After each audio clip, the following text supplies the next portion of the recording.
वंदे मातरम, सुजलाम सुफलाम,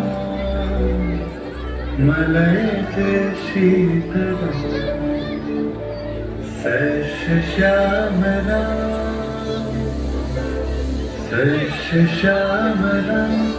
मातरम, वंदे मातरम।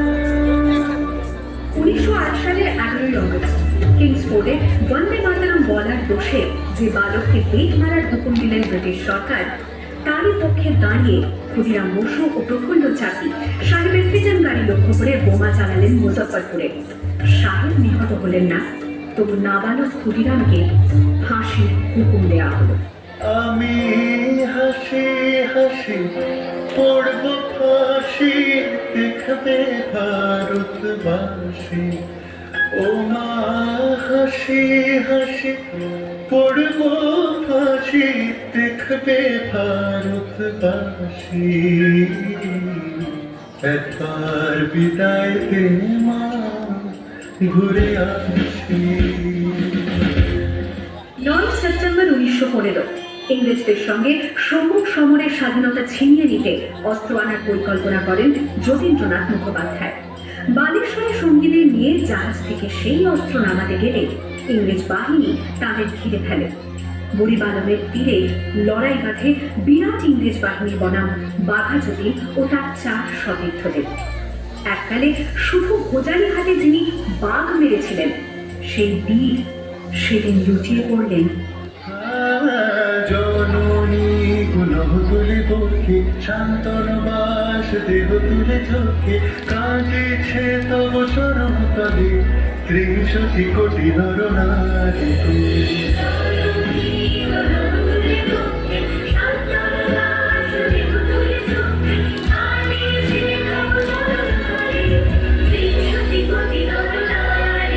যারা স্বর্গগত তারা এখনো জানে, স্বর্গের যে প্রিয় জন্মভূমি, এসো স্বদেশ ব্রতের মহাদীক্ষালু, সেই মৃত্যুঞ্জয়ের চরণজমি। যারা জীর্ণ জাতির বুকে জাগালো আশা, মন অমলিন মুখে জোগালো ভাষা।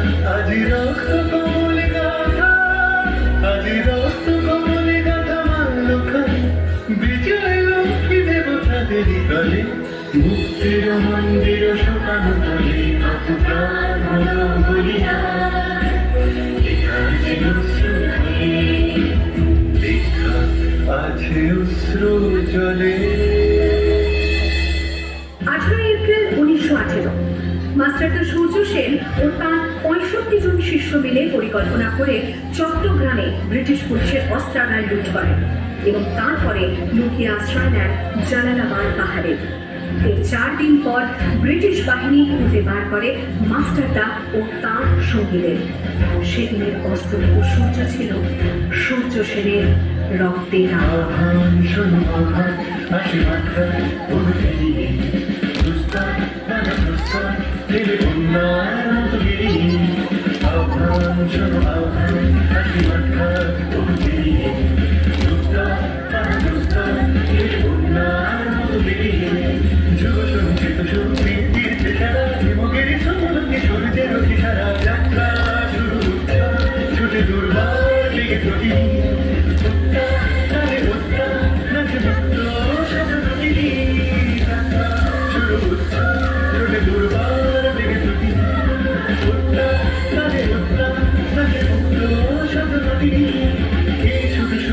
নবপ্রাণে থেকেছে রণসাজে সেজেছে, অধিকার অর্জনে এই শুধু সুপ্ত যে নবপ্রাণে জেগেছে রণসাজে সেজেছে।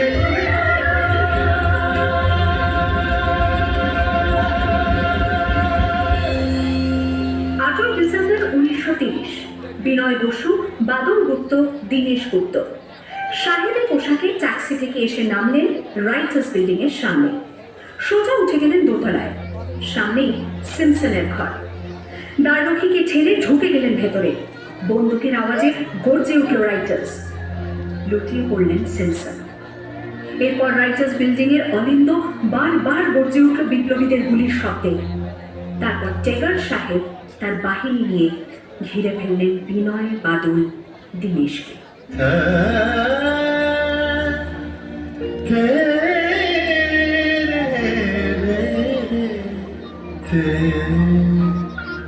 দুর্গমতির কান্তার পুরুদস্তর পারাবার হয়ে লঙ্ঘিতে হবে রাত্রি শীতে যাত্রীরা বসিয়া 24 সেপ্টেম্বর 1932 মাস্টারদা সূর্য সেনের মন্ত্রে দীক্ষিত প্রীতিলতা ওয়াদেদার 15 জন সশস্ত্র বিপ্লবীকে নিয়ে পাহাড়তলি ইউরোপিয়ান ক্লাব আক্রমণ করে আগুন ধরিয়ে দিলেন। ভারতীয় ইতিহাসের স্বাভিমানী মহারানীদের মতো নিজের আত্মমর্যাদা অক্ষুণ্ণ রাখতে সেদিন প্রীতিলতা ওয়াদেদার পোটাশিয়াম সায়ানাইড খেয়েছিলেন ব্রিটিশ পুলিশদের সামনে।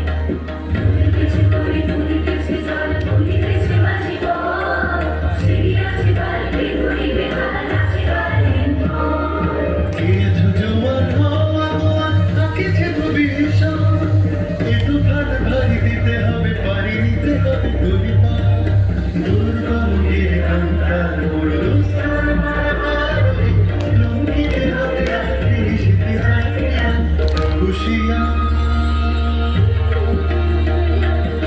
29 সেপ্টেম্বর 1942 তমলুকের মাটিতে কয়েক হাজার ভারতীয়কে নিয়ে যিনি পুলিশ স্টেশন ঘেরাও করার লক্ষ্যে হেঁটেছিলেন, সেই সত্তরোর্ধ মাতঙ্গিনী হাজরা পুলিশের নির্মম গুলিচালনা ও লাঠিচার্জ সত্ত্বেও তার হাতের পতাকাটি মাটিতে পুঁতে দেন।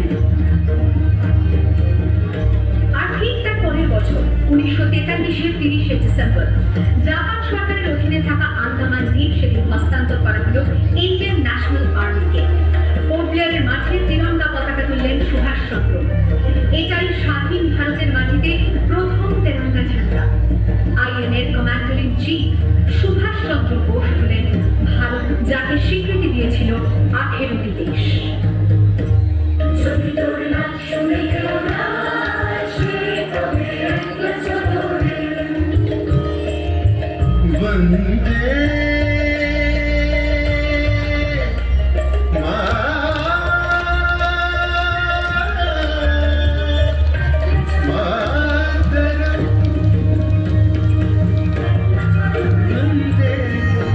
वंदे मातरम वंदे वंदे मातरम